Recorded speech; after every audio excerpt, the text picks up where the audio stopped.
ही बघा छान आपली मस्त कारली ही फ्राय झालेली आहे, छान तळलेली आहे। ही बघा मस्त झालेली आहेत, अजिबात कडू नाही आहेत। तर ही बघा अशी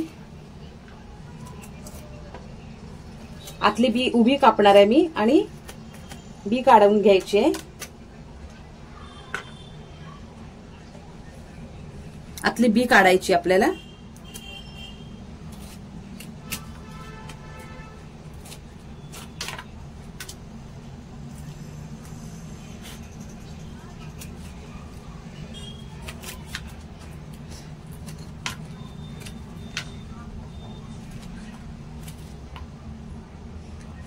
अशी पूर्ण बी काढून घ्यायची आपल्याला। अशीच मी बी काढून घेते सगळ्याची।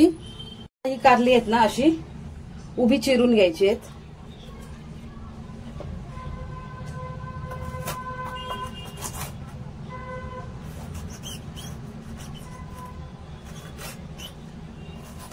कट मारून घेते मी, हे वेगळं नाही करणार आहे, ठीक आहे। म्हणजे त्यानं पूर्ण सेपरेट नाही करणार आहे। हे आता एक हे झालं।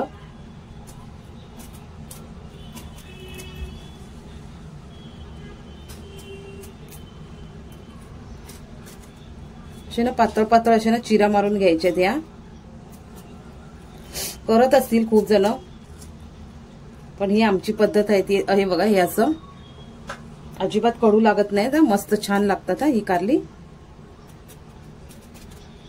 तर असेच ना मी करून घेते, अशा उभ्या चिरा पाडून आणि त्याला हळद मीठ आणि मसाला लावून ठेवून द्यायचंय कमीत कमी 15 ते 20 मिनिटासाठी ना। मी आता यामध्ये मी मीठ टाकते, मीठ हळद आणि मसाला।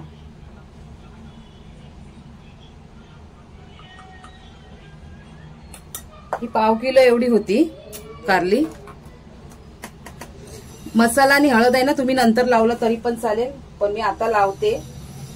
नंतर हवं तर एक्स्ट्राचं, म्हणजे हे असं पाणी आता आलं ना त्याला पाणी सुटणार। आपण 15-20 मिनिटं लावून ठेवलं की पाणी सुटणार, छान असं मुरणार ती। म्हणजे हळद मीठ मसाला सगळं मुरणार त्याच्यामध्ये। जर तुम्हाला नंतरला हवं असेल ना तर तुम्ही नंतर पण करू शकता, मसाला आणि हळद लावू शकता। पण मी हे पहिल्यांदा लावलंय असं, आणि नंतर मग त्याचं पाणी सुटलं की काढून टाकणार। तर हे मी ठेवून देते अर्धा तास, आणि मग त्याच्यानंतर अर्धा तास नाही तर 15 ते 20 मिनिटं ठेवलं, त्याला पाणी सुटायला पाहिजे फक्त। मग ते पाणी आपल्याला काढून टाकायचंय।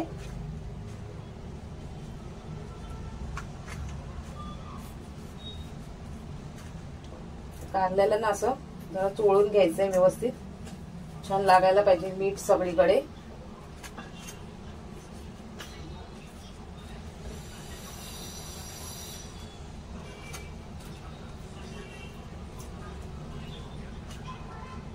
आता पाणी ना त्याचं काढून, काही जण म्हणतील की याचं पाणी काढून टाकलं की सगळी सत्व निघून जाईल म्हणून। तर पाणी पण आपल्याला ना असं म्हणजे व्यवस्थित काढायचंय। जर समजा असं हे आहे ना तसं पिळून पिळून आपल्याला काढायचंय पाणी त्याचं, ठीक आहे। आणि ते पाणी आपण पिऊ शकतो, पितात, मी तर पिते, छान एकदम मस्त लागतं पाणी ते। तर ते पाणी आपण पियायचं। शरीरातले सगळे रोग म्हणजे भरपूर आपल्या पोटामध्ये, जर समजा कडवटपणा जात नसेल ना तर हे असं म्हणजे कारल्याचं पाणी असं करून पिलं ना तरी पण छान मस्त। तर हे मी सगळीकडे असं लावून घेतलंय। आता थोडं ठेवणार आणि नंतर माहिती आपण पाणी काढून टाकूया। आता इथे ना 20 ते 25 मिनिटं झालेली आहेत, जास्त पाणी असं सुटलेलं नाहीये त्याला। काय करायचं आपल्याला थोडं थोडं असं गाळून घ्यायचं, जेवढं येईल तेवढं येईल पाणी।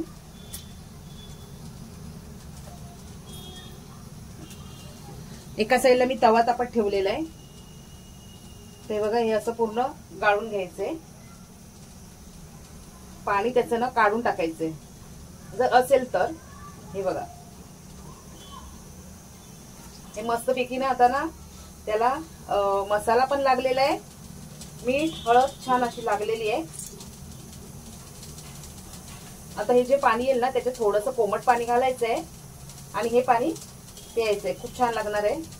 मी हे पाणी पिणार आहे आता हे, कारण याच्यामध्ये मस्त असं तिखट पण लागलेलं आहे, मीठ मसाला आहे ना, तर छान असं लागणार आहे. आणि कारलं हे खावं, शरीरासाठी खूप उपयोगी आहे. कारलं, मेथी,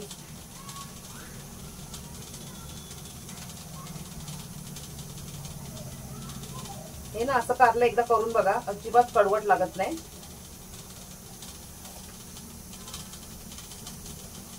अजिबात जास्त असा रस इथे आलेला नाहीये बघा, पिळते मी.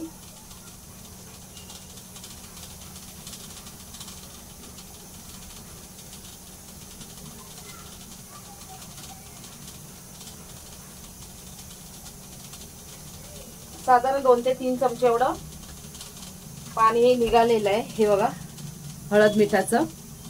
ठीक आहे, याच्यामध्ये थोडंसं कोमट पाणी घालून हे पाणी प्यायचंय. तर हे पाणी मी पिणार आहे. आता मी कारलं भाजून घेते. हे बघा, हे पूर्ण असं छान असं झालेलं आहे. यामध्ये आता पाणी नाहीये, नरम पण झालेलं आहे.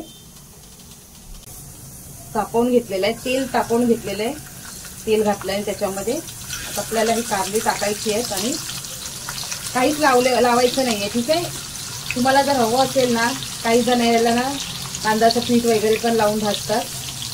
आम्ही अशीच भाजतो, ही अशीच छान लागतात. आम्ही लोखंडी तवा घेतलेला आहे.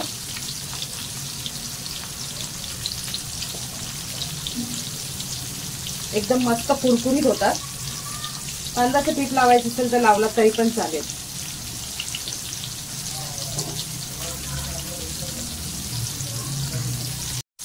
हे बघा, एका साईडनी ना अशी ही छान अशी भाजली, तर दुसऱ्या साईडनी परतून घेऊन भाजून घ्यायची. ती मस्त कुरकुरीत होतात,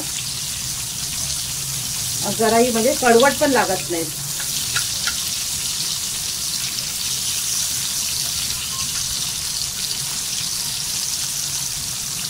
तर नक्की ही कारली ना करून बघा एकदा तरी. आणि कोण कोण अशी कारली करतात, कारलीची रेसिपी करतात, ते पण कमेंट करून जरूर सांगा, जर तुम्ही अशी करत असाल तर.